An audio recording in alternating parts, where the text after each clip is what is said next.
Hello friends, हमने पिछले lecture में आरबीसी के विषय में देखा। तो इस लेक्चर में देखेंगे डब्ल्यूबीसी क्या है। डब्ल्यूबीसी इसे कहते हैं वाइट ब्लड कॉर्पस्कल।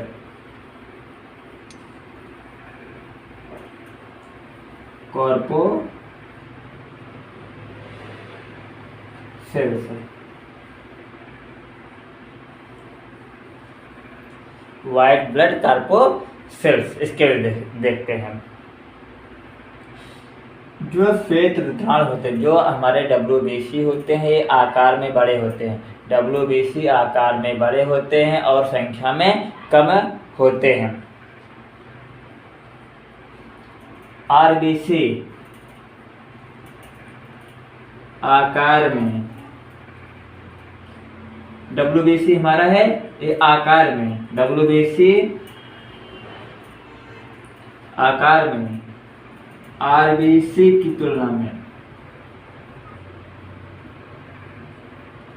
तुलना में बड़े तथा संख्या में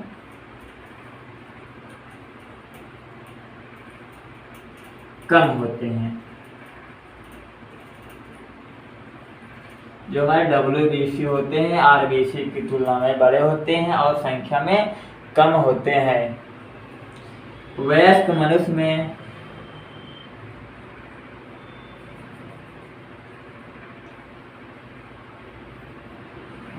वयस्क मनुष्य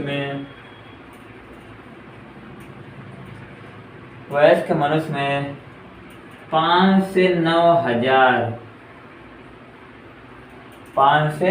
9,000 प्रति क्यूबिक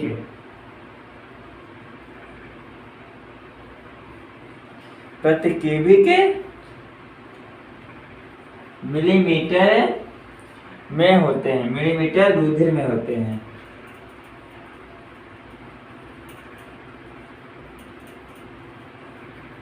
जो हमारे डब्ल्यूबीसी होते हैं आकार में बड़े होते हैं आरबीसी की तुलना में तथा संख्या में कम होते हैं। वयस्क मनुष्य में 5,000 से लेकर के 9,000 प्रति क्यूबिक mm रुधिर में होते हैं या उपस्थित होते हैं।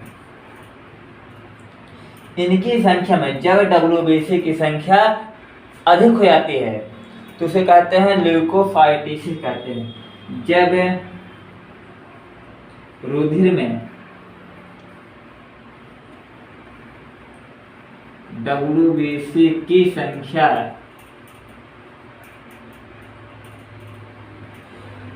बढ़ जाती है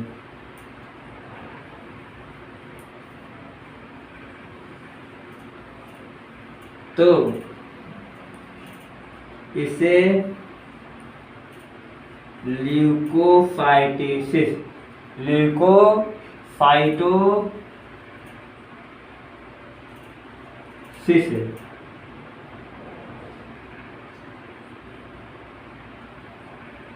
कहते हैं। जब डब्ल्यूबीसी की संख्या रुधिर में बढ़ जाती है तो उसे ल्यूकोफाइटोसिस कहते हैं और इसकी कमी को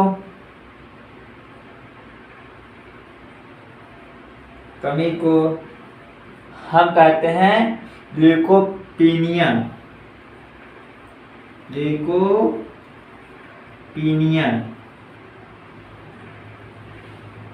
कहते हैं। ल्यूकोपीनिया कहते हैं। ल्यूकोफाइटोसिस और ल्यूकोपीनिया दोनों ही अवस्थाएं मनुष्यों में घातक होती है। ल्यूकोपीनिया डब्ल्यूबीसी की संख्या अधिक हो जाए अथवा कम हो जाए, दोनों ही कंडीशन क्या होंगी, बहुत घातक होती हैं। शोध निर्धारण जो होते हैं, जो हमारे डब्ल्यूबीसी होते हैं, ये अमीबा की तरह या अमीबा की भांति गति करते हैं और ये भ्रमणशील होते हैं।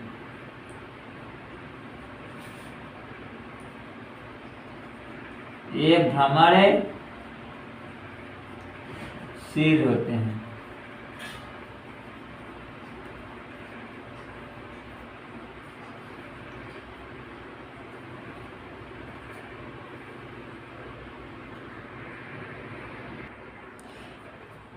WBC आकार में RBC की तुलना में बड़े होते हैं तथा संख्या में कम होते हैं। वयस्क मनुष्य में 5000 से लेकर 9000 प्रति क्यूबिक mm रुधिर में होते हैं।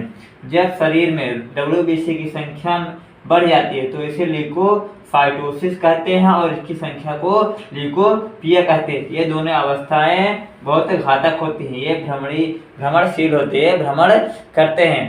और इस साथ साथ हमारे जो WBC होते हैं रोगाणुओं को नष्ट करते हैं, रोगाणु नष्ट करने का कार्य करते हैं और ये रोगाणुओं द्वारा उत्पन्न प्रतिविष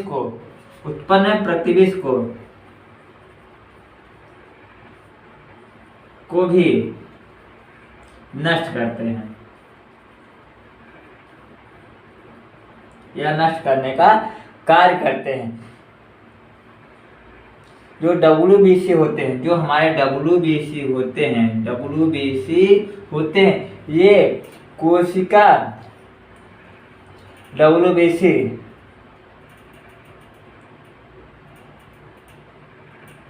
जो हमारी नलिकाएं होती हैं, रुधिर नलिकाएं होती हैं, उन्हें पार कर सकती है। मान लेते हैं हमारी ये रुधिर नलिका है, WBC इसको एक तरफ से पार कर सकती है। WBC रुधिर कोशिकाओं की दीवार को आर पार ऊतकों में इनके जाने की प्रक्रिया को, यानी WBC के रुधिर नलिकाओं से रुधिर कोशिकाओं से एक तरफ से दूसरे तरफ जाने की प्रक्रिया को कहते हैं हमें कणिका पारण। WBC का रुधिर कोशिकाओं की दीवार को, WBC का रुधिर कोशिकाओं की दीवार को आर पार कर जाने की क्षमता होती है, जिसे हम कहते हैं कणिका पारण कहते हैं। WBC अपनी केंद्रक की आकृति, WBC अपनी केंद्रक की आकृति और माप तथा अंतःकोशिकीय पदार्थों के किस्म के अनुसार ये कई प्रकार की होती है। जो हमारे WBC होती है केंद्रक के आकार के आधार पर ये कई प्रकार की होती हैं, परंतु इनकी दो प्रमुख श्रेणियां हैं। इनकी कितनी? दो प्रमुख श्रेणियां हैं। एक हमारा श्रेणी है, इसे कहते हैं हमें कणिकामय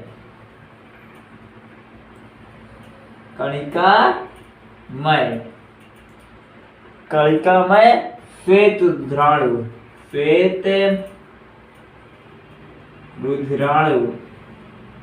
पहला हमारा ये हो गया, और दूसरा हमारा है, इसे कहता है कणिका विहीन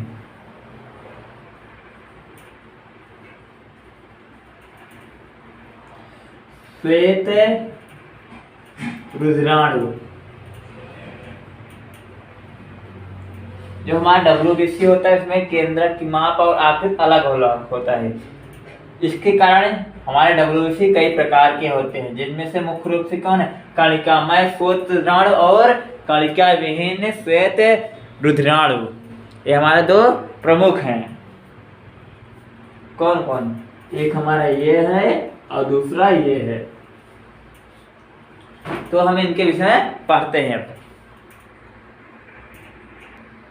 WBC में जो हमारा WBC होता है, WBC के केंद्रक की माप एवं आकृति के आधार पर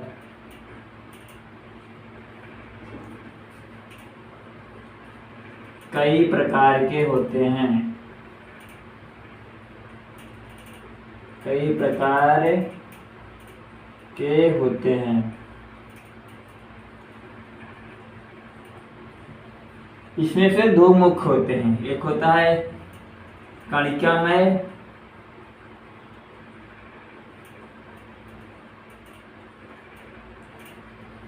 श्वेत शुक्राणु और दूसरा हमारा होता है कणिका विहीन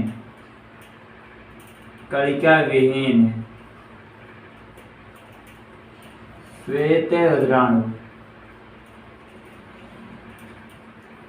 जो हमारे कणिकामय श्वेत शुक्राणु होते हैं ये 3 प्रकार के होते हैं। इओसिनोफिल्स,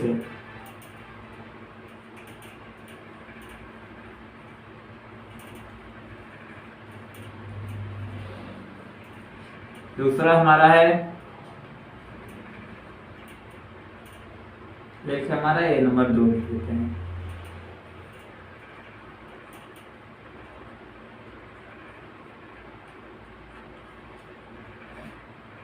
बेसोफिल्स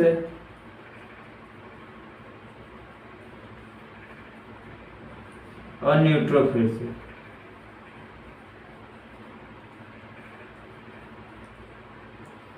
और कणिका विहीन 2 होते हैं, लिम्फोसाइट्स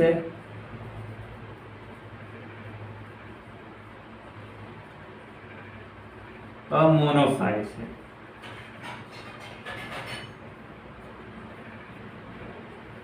लिम्फोसाइट और मोनोसाइट।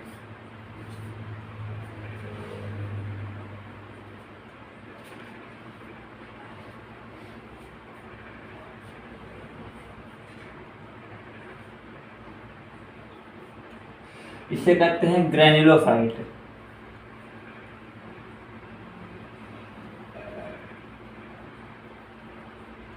और दूसरे कहते हैं अग्रैन्युलोसाइट।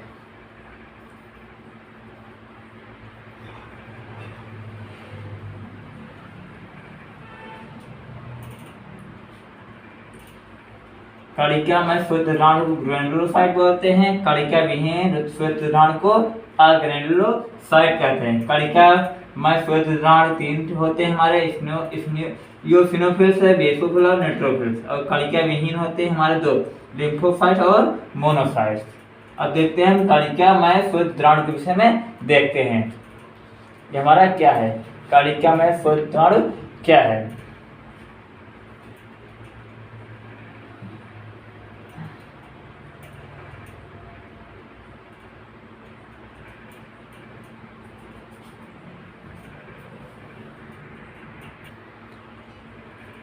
हमारा पहले क्या है, कणिकामय।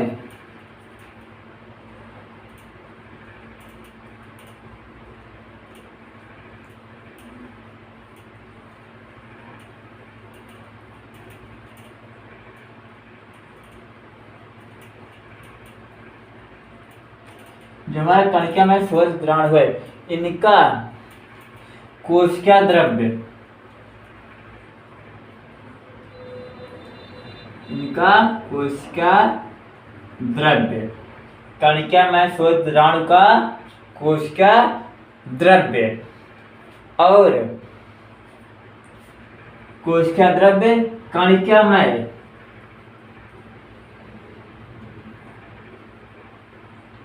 कोशिका कणिका में तथा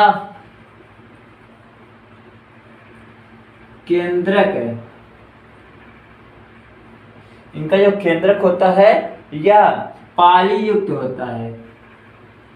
पालीयुक्त यानी कि इसमें कई खंडों में इनका केंद्रक बटा होता है, पालीयुक्त होता है।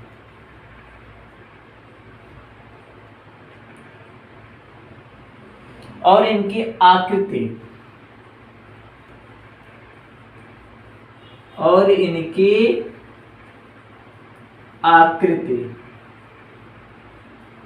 असममित होती है।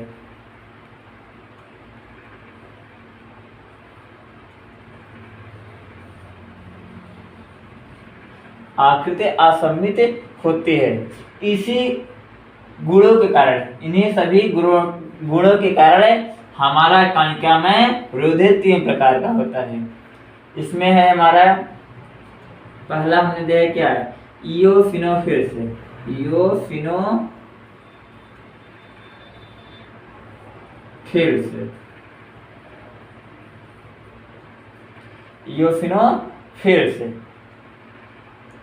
यह पूरे इयोसिनोफिल्स पूरे श्वेत द्राणु का 2 से 4% है। पूरे श्वेत द्राणु का 2 से 4% भाग होता है। 2 से 4% भाग होता है।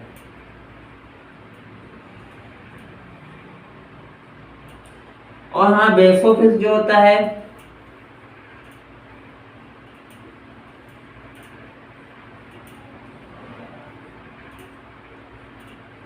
जो हमारा बेसोफिल्स होता है, यह पूरे श्वेत द्राणु का 0.5 से लेकर 2% होता है। और हमारा न्यूट्रोफिल जो होता है,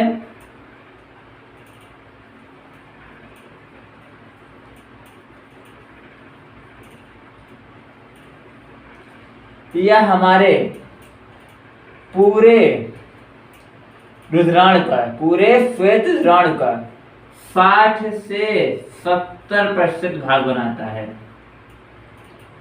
60 से 70% भाग बनाता है। इयोसिनोफिल्स पूरे श्वेत रुधिराणु का 2 से 4% भाग बनाता है। और बेसोफिल्स 0.5 से लेकर 2% भाग बनाता है। और हमारा न्यूट्रोफिल्स 60 से 70% भाग बनाता है। अब हम इसके विषय में देखते हैं, एक एक के विषय में देखते हैं।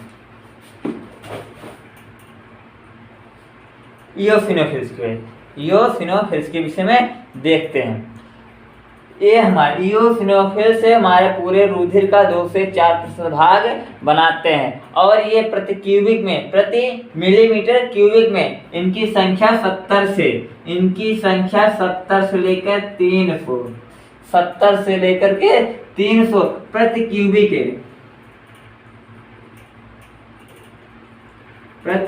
क्यूबिक के होती है, एमएम होती है। यानी कि 1 मिलीमीटर रुधिर में, यानी कि हम क्या कहते हैं 70 से 300 इनके, यानी कि हमारे इयोसिनोफिल्स होते हैं, इनकी संख्या पूरे श्वेत रुधिराणु से 2 से 4% होती है। और प्रति क्यूबिक में 70 से 300 प्रति क्यूबिक एमएम रुधिर में पाए जाते हैं। इनके द्रव्य में बड़ी बड़ी पाचक एंजाइम युक्त कणिका होती है। इनके जो द्रव्य होती है, इनके कोशिका जो द्रव्य होती है, कोशिका द्रव्य में इसमें बड़े बड़े पाचक एंजाइम युक्त कणिका होती है, जो अम्लीय रंगों, विशेष रूप से इयोसिन, इसमें क्या मुख्य रूप से कौन सा रंग होता है, इयोसिन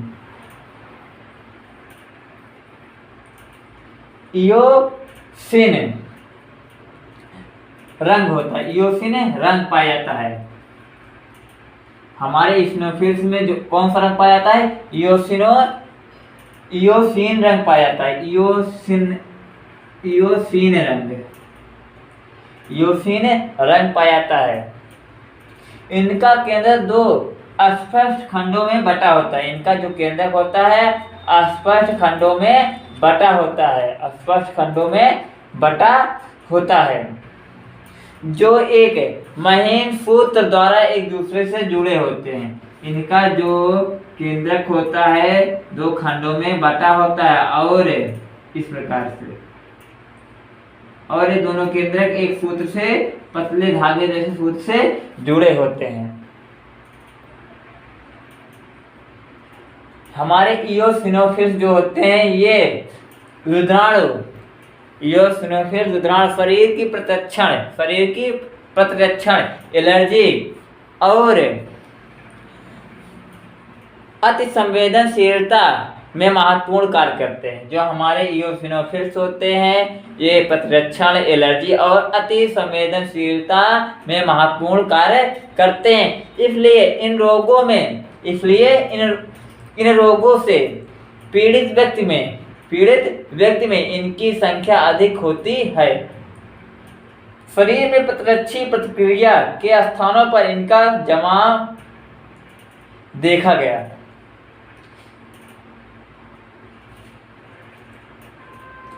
क्या बताया गया कि इयोसिनोफिल्स पूरे श्वेत द्रावण में 2 से 4% भाग बनाता है और प्रति क्यूबिक में 70 से 300 होते हैं इनकी संख्या।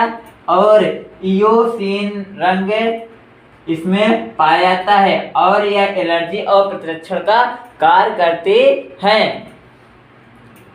परजीवी कृमियों के संक्रमण के कारण जब परजीवी कृमि यानी कि हमारे जो कृमि बाहर जो हमारे शरीर को नुकसान पहुंचाते हैं, यानी कि परजीवी कृमि के संक्रमण के कारण व्यक्ति के रुधिर में इन रुधिराणु की संख्या काफी बढ़ जाती है। जब हमारे शरीर में कोई परजीवी कृमि अटैक करता है, संक्रमण करता है हमारे शरीर को, तो इनकी संख्या बढ़ जाती है और इस रोग को हम कहते हैं इस्नोफीलिया कहते हैं। और उस रोग को हम इस्नोफीलिया कहते हैं। तो क्या बात बताइए, जब हमारे ठीक से देख लेते हैं, इयोसिनोफिल्स जो हमारा श्वेत द्रावण होते हैं वे 2 प्रकार के होते हैं, कणिकामय श्वेत द्रावण और कणिका विहीन श्वेत द्रावण। कणिकामय को हम बोलते हैं ग्रेनुलोसाइट कहते हैं और कणिका विहीन को बोलते हैं अग्रेनुलोसाइट।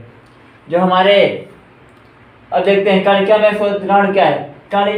कोशिका द्रव्य यानी कणिकामय के श्वेत द्रावण की कोशिका द्रव्य कणिकामय होती है और इनका केंद्रक जो होता है पालयुक्त होता है, खंडों में बटा होता है और इनकी आकृति असममित होती है और वे कणिकामय श्वेत द्रावण 3 होते हैं। कौन? इयोसिनोफिल्स, बेसोफिल और न्यूट्रोफिल्स। इयोसिनोफिल्स पूरे श्वेत द्रावण के 2 से 4% भाग बनाते हैं और प्रति क्यूबिक में 70 से 300 संख्या इनकी पाई जाती है और इसमें एक रंग पाया जाता है जिसको कहते हैं इयोसिन नामक रंग पाया जाता है। और इयोसिन जो हमारा इयोसिनोफिल्स है यह एलर्जी से और प्रतिरक्षण का कार्य करती है। जब कोई परजीवी यानी कोई कृमि परजीवी अटैक करता है, संक्रमण करता है, तो इनकी संख्या बढ़ जाती है और इन संख्या को बढ़ी हुई संख्या को कहते हैं, इस रोग को कहते हैं में इस्नोफीलिया रोग कहते हैं। जब इनकी संख्या शरीर में बढ़ जाती है तो इस्नोफीलिया रोग हो जाता है। हमने इसके विषय में पढ़ लिया। अब पढ़ते हैं बेसोफिल्स क्या है। बेसोफिल्स जो हमारा बेसोफिल्स होता है यह श्वेत द्रावण में 0.5 से 2% भाग बनाता है। 0.5 से 2% भाग बनाता है और इनकी संख्या प्रति क्यूबिक में होती है। इनकी संख्या प्रति क्यूबिक में कितनी होती है? 35 से लेकर 150 150 प्रति क्यूबिक मिलीमीटर रुधिर में इनकी संख्या 35 से 150 होती है। इनकी कणिकाएं अधिक बड़ी, इनकी कणिकाएं जो होती है अधिक बड़ी होती है, यानी बेसोफिल्स से इस्नोफिल्स की तुलना में काफी बड़ी होती है, परंतु संख्या में कम होती है। संख्या में कितनी?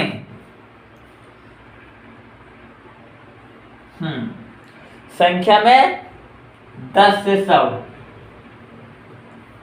संख्या में 10 से 100 होती है। ये क्षारीय रंग जैसे मिथिलीन,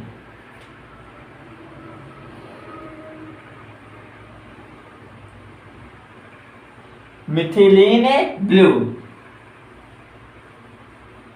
इनका रंग कैसा था? मिथिलीन ब्लू होता है।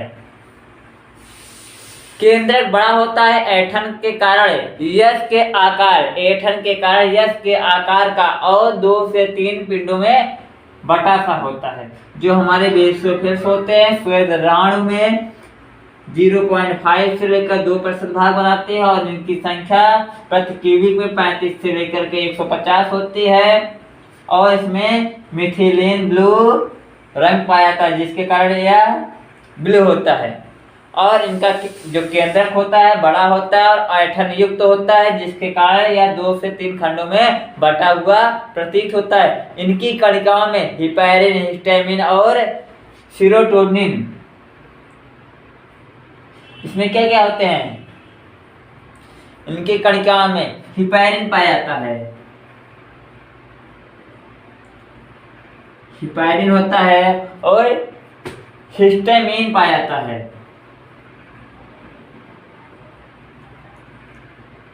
हिपैरिन, हिस्टामिन और सीरोटोनिन।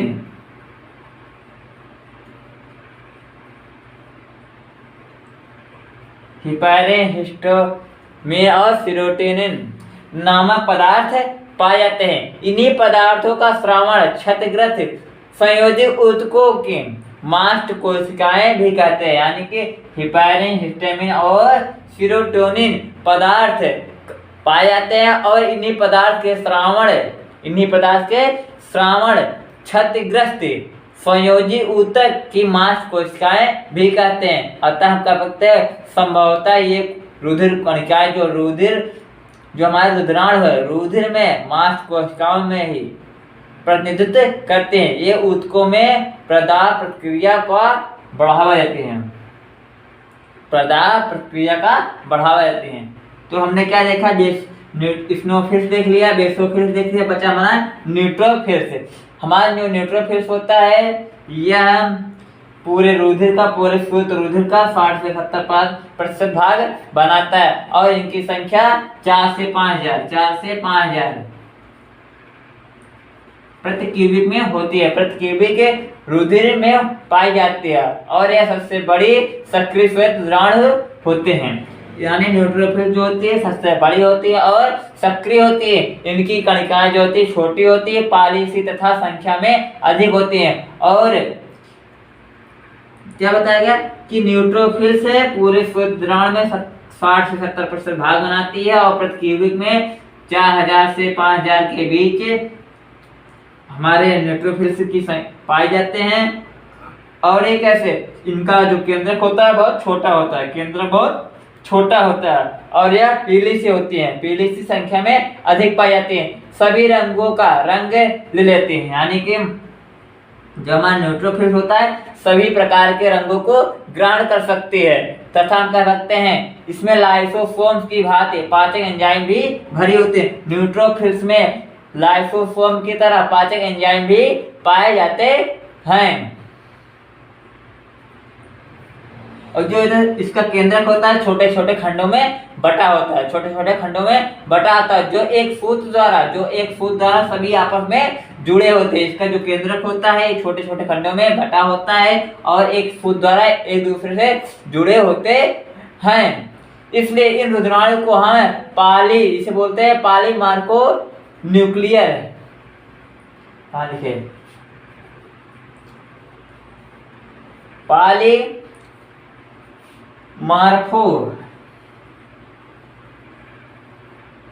पॉलीमार्फो न्यूक्लियर रुधिराणु।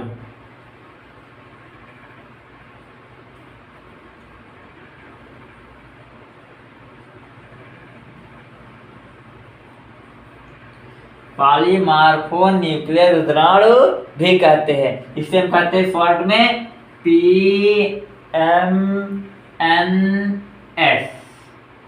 पॉलीमार्फोयर न्यूक्लियर रुधिराणु भी कहते हैं। ये पात्रों में यानी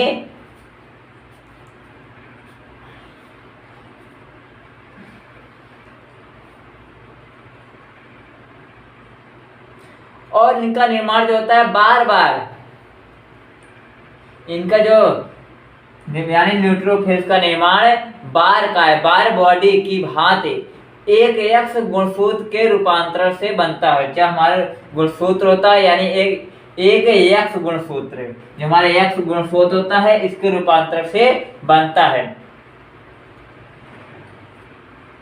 हमने देख लिया स्नोफिल्स, न्यूट्रोफिल और बेसोफिल्स, तीनों को देख लिया, इनकी संख्या से पढ़ लिया। अब देखते हैं कणिका विहीन कणिका विहीन श्वेत ऋणाणु, लिम्फोसाइट और मोनोसाइट के विषय में। कणिका विहीन श्वेत ऋणाणु,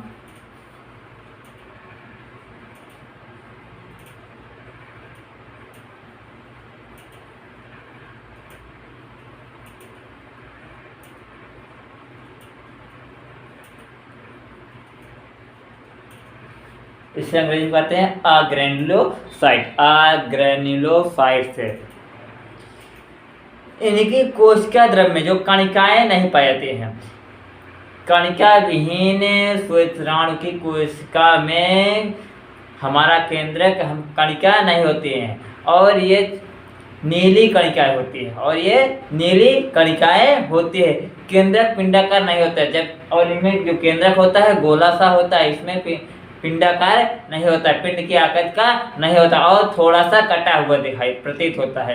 इसलिए हम मोनोन्यूक्लियर भी रुद्राणु भी कहते हैं। यानी कि जो हमारे पास कणिका में श्वेत ऋणाणु है, कणिका विहीन है ना, कणिका विहीन श्वेत ऋणाणु जो होते हैं इनमें कणिकाएं नहीं पाई जाती है और यह नीली कणिकाएं होती है, थोड़ी सी नीली कणिकाएं होती हैं। और इसमें बताया गया कि इसका जो केंद्रक होता है वह गोला होता है और इसी कारण से गोलाकार होता है, इसी कारण से इसका नाम होता है मोनोन्यूक्लियर। मोनोन्यूक्लियर भी कहते हैं, हमें कणिका विहीन को मोनोन्यूक्लियर भी कहते हैं और ये दो प्रकार के होते हैं। तो हम लिखते क्या है, कणिका विहीन श्वेत ऋणाणु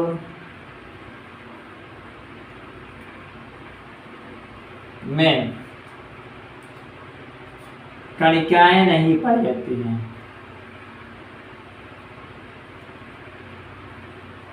नहीं पाई जाती हैं।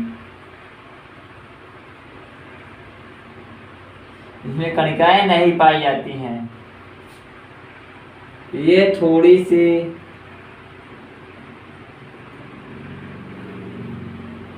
नीली होती है,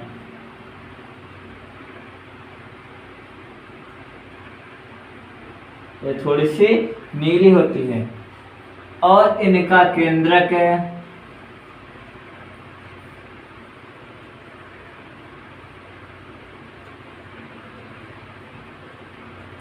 गोलाकार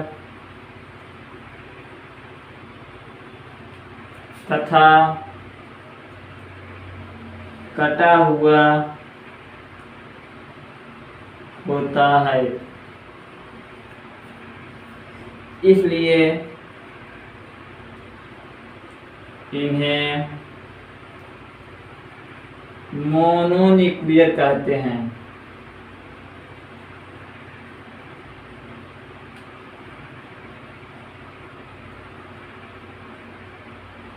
ये दो प्रकार की होती है, एक होता है हमारा लिम्फोसाइट्स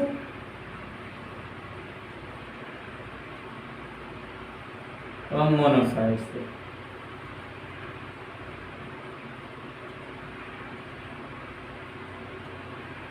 लिम्फोसाइट और मोनोसाइट। जो हमारे लिम्फोसाइट होते हैं ये छोटे होते हैं, इनका लंबाई कितनी होती है, इनका व्यास होता है 6 से लेकर इनका व्यास 6 से लेकर के 10 माइक्रोन की मध्य होता है। ये हमारा क्या व्यास है और संख्या में अधिक होते हैं, संख्या में अधिक होते हैं। यानी जो कणिका विहीन होते हैं इनमें इनकी संख्या 20 से 30% पाई जाती है और प्रति क्यूबिक में इनकी संख्या होती है 1.5 हजार से लेकर के 2500 के बीच, यानी 1500 के से लेकर के 2500 के बीच प्रति क्यूबिक में इनकी संख्या पाई जाती है। इनका केंद्र बड़ा होता है, गोला सा होता है, कुछ पिचका होता है, और जिनका केंद्र जो होता है गोला सा होता है, बड़ा होता है और हल्का सा पिचका हुआ प्रतीत होता है।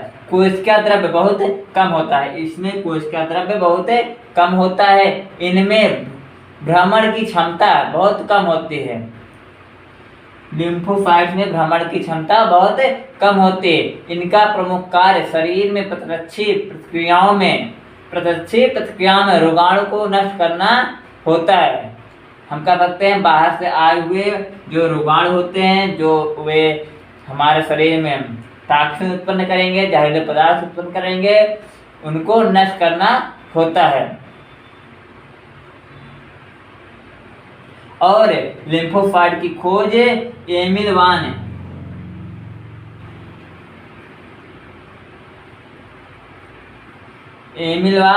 बेहरिंग ने किया था। एमिल वान बेहरिंग ने लिम्फोसाइट की खोज किया था और इन्हें को नोबेल पुरस्कार से सम्मानित किया गया 1901 में।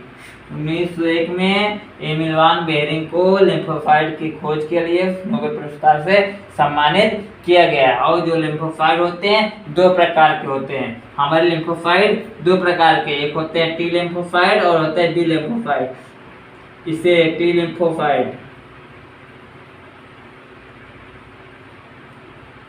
या इसे हम कह सकते हैं टी सेल भी कहते हैं, और बी लिम्फोसाइट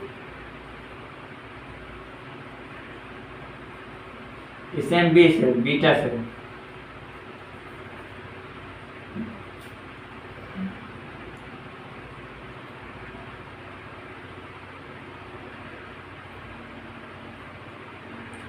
अब देखते हैं मोनोसाइट के विषय में। मोनोसाइट को देखते हैं। मोनोसाइट को देखते हैं। जो हमारे मोनोसाइट्स होते हैं ये संख्या में बहुत कम होते हैं, संख्या में कम होते हैं। मोनोसाइट्स संख्या में कम होते हैं और पूरे कणिका विहीन श्वेतद्रावण का 2 से 10% भाग बनाते हैं। 2 से 10% ही भाग बनाते हैं। 2 से 10% भाग पूरे कणिका विहीन श्वेतद्रावण का भाग बनाते हैं। कितना? 2 से 10%। और इनका प्रति क्यूबिक में संख्या होती है 200 से लेकर के 700 के बीच। प्रति क्यूबिक रुधिर mm में, यानी mm रुधिर में इनकी संख्या 200 से लेकर के 700 के बीच पाई जाती है। और इनका व्यास जो होता है 12 से 20 माइक्रोन होता है। इनका व्यास जो होता है 12 से 20 माइक्रोन होता है। और इनका केंद्रक बड़ा सा होता है। इनका केंद्रक जो होता है बड़ा होता है और वृत्ताकार होता है, ठीक है ना। और इनका मुख्य कार्य है जीवाणु का भक्षण करना। इनका मुख्य कार्य क्या है? जीवाणु का भक्षण करना और शरीर को सुरक्षा प्रदान करना होता है। तो क्या मोनोसाइट संख्या में कम होते हैं और पूरे कणिका विहीन रुधिराणु में का 2 से 10% भाग बनाते हैं। और प्रति क्यूबिक में 200 से लेकर के 700 के बीच इनकी संख्या होती है प्रति क्यूबिक mm रुधिर में। और इनका व्यास जो होता है 12 से 20 माइक्रोन होता है। और इनका मुख्य कार्य शरीर में रोगाणुओं को नष्ट करना होता है, शरीर को सुरक्षा प्रदान करना होता है। तो हमने इन सब के विषय में स्टडी कर लिया। हमारा बचा है क्या? रुधिर प्लेटलेट्स।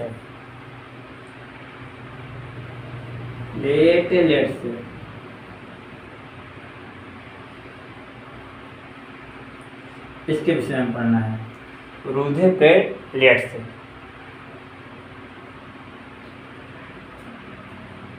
इसको हम अगले लेक्चर में देखेंगे, रुधिर प्लेटलेट्स को।